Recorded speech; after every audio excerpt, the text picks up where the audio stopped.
My grandfather passed away unexpectedly last year, which was a huge shock because he was young and in good health. We all gathered at my grandma's house for the funeral, and since I don't do well with crowds, I was in the living room while everyone else was outside. So I'm drawing in my sketchbook when I hear a noise from the hallway. I looked up to see my grandfather peeking into the living room, but it didn't really look like him, more like something pretending to be him.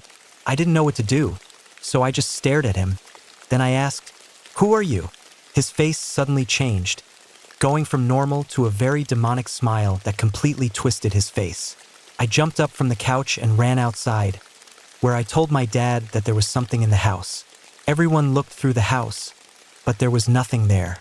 For a moment, I thought it was just a hallucination, but the next day, my grandma woke up freaking out, saying there was a monster in the house.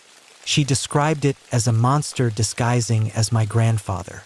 I don't want to ask her about it, so whatever that thing was may have to remain a mystery. I was in a different state when my cat Bumblebee told my family it was time for him to go. He'd been sick for a while, but I had been hoping he'd pull through at least until I got home so I could be with him when it was time. My mom held the phone by him so I could talk to him as he was put to sleep. When it was done, she just let me know he was gone. We were both sobbing. He was such a good boy, and hung up. I curled up in bed. I was staying at my grandma's during my trip, and she had no pets whatsoever, and just let myself cry. I felt something get on the bed with me, like a bouncy weight jumped up behind me by my legs. I felt it move up the mattress behind me, felt this little weight crawl over my side, and then stop right in front of my stomach. That had been B's favorite spot to nap with me, just curled up against my stomach. I was terrified to look down, not of him, but that the feeling would go away if I did. I didn't move. I just told him how much I loved him and eventually fell asleep from crying so damn hard. It still hurt like hell, but I felt much better when I woke up like an hour later. I'm positive my boy came to say goodbye. I was at my granny's house babysitting and house-sitting while she went out to my auntie's house. I was 16 or 17 at the time. My ex and I were in the living room watching a movie.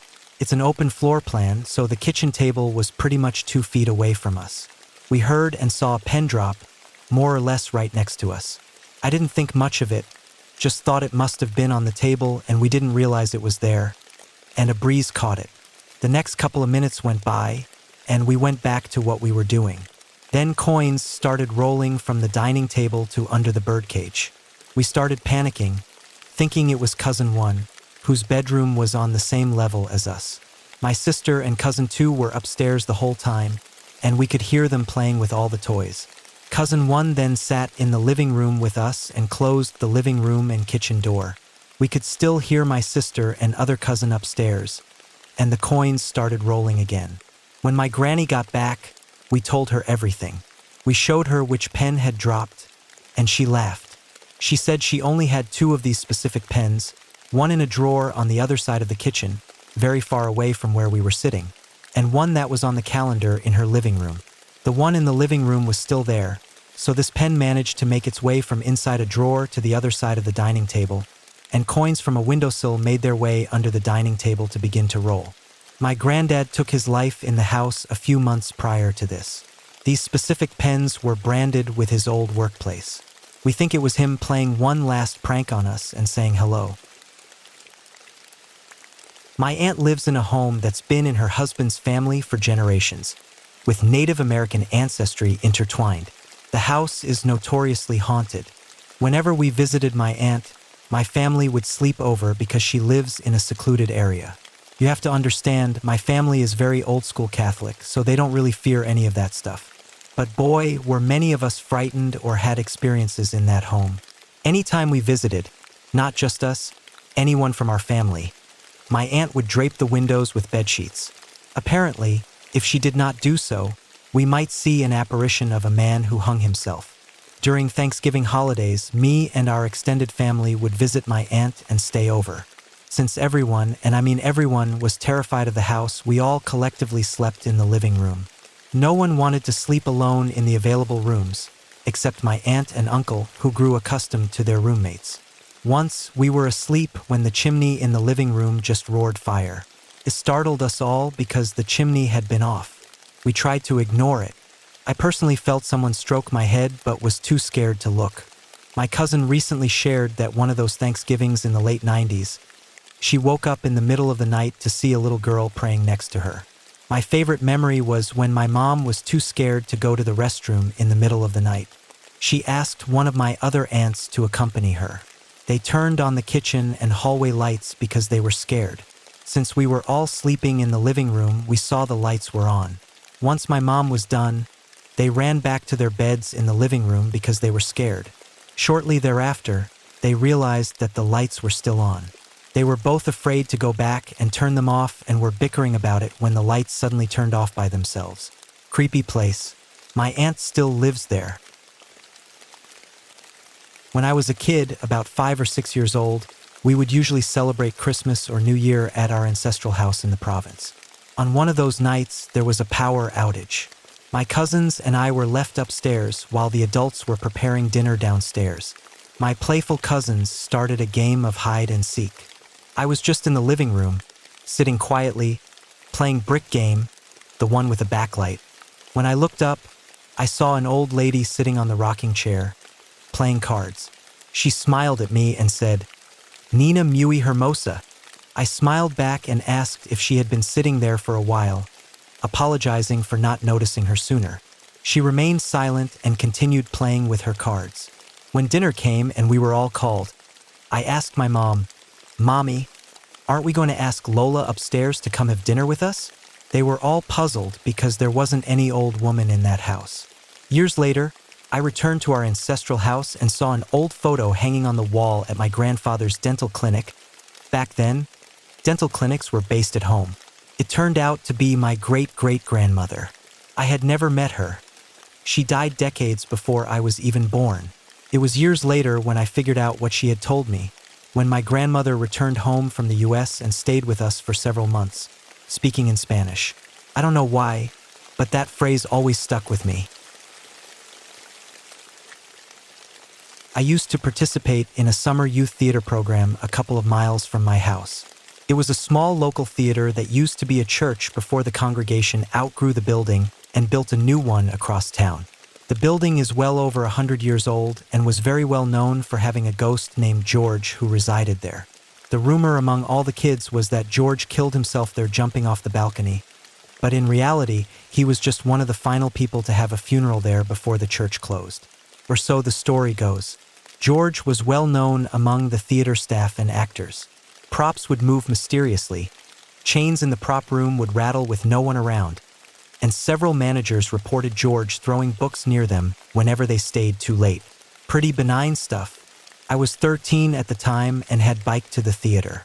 The program started at 9 a.m., and I'd arrived around anywhere from 8:30 to 8:45. The door was unlocked, but the lights in the lobby were off. Weird, I thought. Maybe the manager hasn't gotten to it yet. So I wheeled my bike inside and parked it in the lobby. This was normal for those of us who biked there.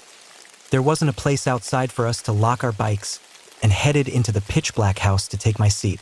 I was sitting about halfway up the house on an aisle seat in near darkness.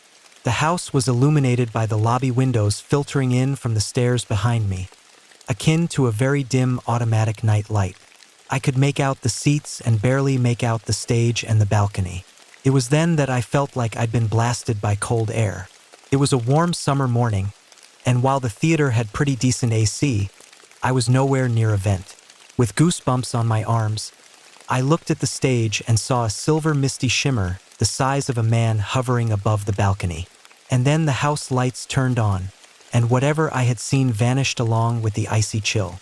The manager looked up from around the stairs after seeing me and asked, "Is that your bike in the lobby?" "Yes." "How did you get in here?" I thought I was in trouble, so I nervously answered with the truth. The door was unlocked, so I brought it inside, and this woman's face fell.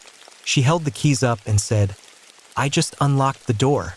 I guess George didn't want to leave a kid sitting outside alone, so he let me in. This is the only experience I've ever had with George, and ghosts in general, but it's been burned into my brain ever since." The theater has now outgrown the old building and moved to a new one downtown. I still wonder what's become of George and hope he's not lonely. For those curious, the theater is called Lakeshore Players and is a well-documented haunted spot in Minnesota. I moved into this house in a new town when I was starting 6th grade. The owner who was renting to us had told my mom that the house was supposedly 300 years old, was a farmhouse that the town was built around, and was a part of the Underground Railroad. All of this after we had moved out, and she had to tell them why we were breaking the lease. I don't know how true any of that is because there was no plaque or any indication that the house was a part of the Underground Railroad to verify. I don't know if that's even a thing, but I feel like it would be. But the town really was apparently a stop on it, and the house was on the main highway running through the town. With the context of the house/town out of the way, let's get on to the weird things that happened while we lived there for like 6 months. Christmas Day, my mom and sister came to wake me up. While we're all in my room, we hear someone walking down the hall and running down the steps of the house.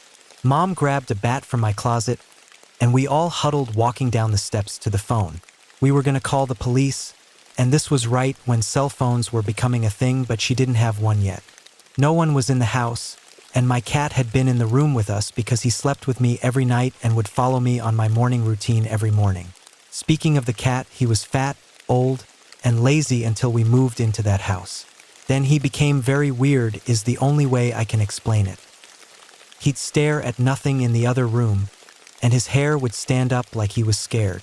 One time I had a newly made friend, who became my best friend until we graduated high school, stay over, and we ran into my room and were laughing/fucking around. Clear as day, that cat went ha ha ha in a human-like manner. Freaked us the fuck out, and he wouldn't stay over anymore until around high school, even though we'd moved houses by then. I also was very wary of the cat at that point. At my birthday party, I invited some kids to stay the night. We played truth or dare on teams, and on a dare, some of us had to run outside on the highway in our underwear. While we were outside, someone said, "Oh crap, your mom's looking out of the door." We went inside expecting to be in trouble, but my mom was sound asleep in her room. She was and still is a snorer, so you know when she's knocked out. Multiple people confirmed and would still talk about it up until graduating high school. My mom had brought in a medium and they were talking and whatnot. At some point, the woman asks if she can see the door in the basement. My mom had no idea WTF she was talking about, and we all go down, and sure enough, there is a wooden door, not on the hinges but like buried by bricks and whatever else in this little crawl space in the basement. You could barely see it unless you started moving stuff around. She starts telling us there was a family that lived there, and the kids had died in the house in the 1900s, yada yada, all the BS you want to hear. But she did know about the door somehow. I don't know what to make of that, to be honest. The last thing I remember happening in that house was my mom and I were standing in the kitchen, and we just could feel someone walking on the floor beside us. Like couldn't hear it, but felt like each step they took on the hardwood floor. We just froze and were staring at each other. That was the last straw, and we moved out the next day. There's probably more, and I can't remember, but those were the main things I do remember. I don't know if I believe in spirits or ghosts or any of that, but the stuff that happened in that house was freaky as hell and has stuck with me ever since. Just thinking about it gives me chills. I know it's a lot, but I hope at least one person is bored and reads it since I typed it all out. Back in the early 90s, I started working at a big historic building in the heart of downtown Indianapolis, the Athenaeum. In the early 20th century, it was known to be the center of activity for German immigrants freshly arrived in America. It employed people, had a gymnasium, and people from several businesses located around the building came in for one reason or another. People came in, worked, lived, and some died there. I started working in the freshly renovated former ballroom in 1992. The ballroom was now called the American Cabaret Theater. I did all kinds of jobs in and around the theater at all hours of the day. Then at night, I worked backstage during rehearsals and on weekends during the actual performances. I had glimpses of folks out of the corners of my eyes. I had objects whiz by me as if thrown at me. No physical beings were actually there. I experienced an appearance of a ghost when there needed to be sweeping done to clean up soot and dirt and pieces of old roofing after the roof was replaced. I was sweeping up piles of the dirt and my gaze fell on lace-up women's shoes and a long, flowy dress with a white apron. I looked up and saw an apparition of a woman, perhaps a doctor, just as interested in seeing me. She faded away. I was energized and excited by what I'd seen. I never had the opportunity to see her again. I'll never forget that experience. I worked at the theater for 2+ years. I was kind of camping for a job I was currently on, archaeologist if anyone is curious. And the site where we set up our tents is near a set of old Pueblo ruins. One night, I wake up as one does, and as I'm waiting to fall back asleep, I hear what sounds like footsteps walking around my tent. Now, I of course dismiss this as maybe the wind doing something funny with the fabric of my tent, or maybe I'm just too tired and hallucinating. Either way, eventually, I fall back asleep and wake up the next morning to eat breakfast, having told no one of what I heard, where the girls of our group begin talking about having heard someone walking through our camp last night. This alarms us because while we weren't exactly in the middle of nowhere, we were far enough away from civilization where the concern was that if anyone was up and walking about in someone else's camp in the dead of night, they ain't up to anything good. But we initially dismissed it as maybe one of our other guys who hadn't been sleeping well at all, as maybe getting up and pacing around. The next night, the exact same thing happens, so now I'm of the belief that it is some random nutjob causing the noise.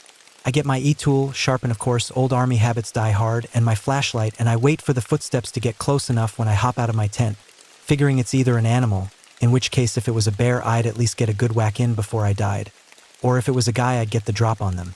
No one was in sight, and I have no clue where in the hell this person or thing could have gone, because if it had run away, I'd either hear it because of the almost gravel-like surface of the ground, or I'd see a vague dark shape running away in the distance with my flashlight.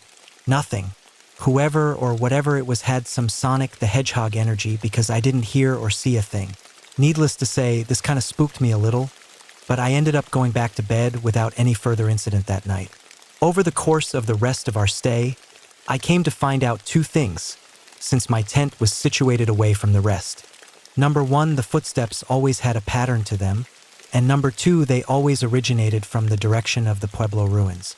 Not saying it was ghosts, but in all my experiences in this region, as blood-stained and war-torn as it was back in the day, I would not be surprised if some lost souls have yet to move on.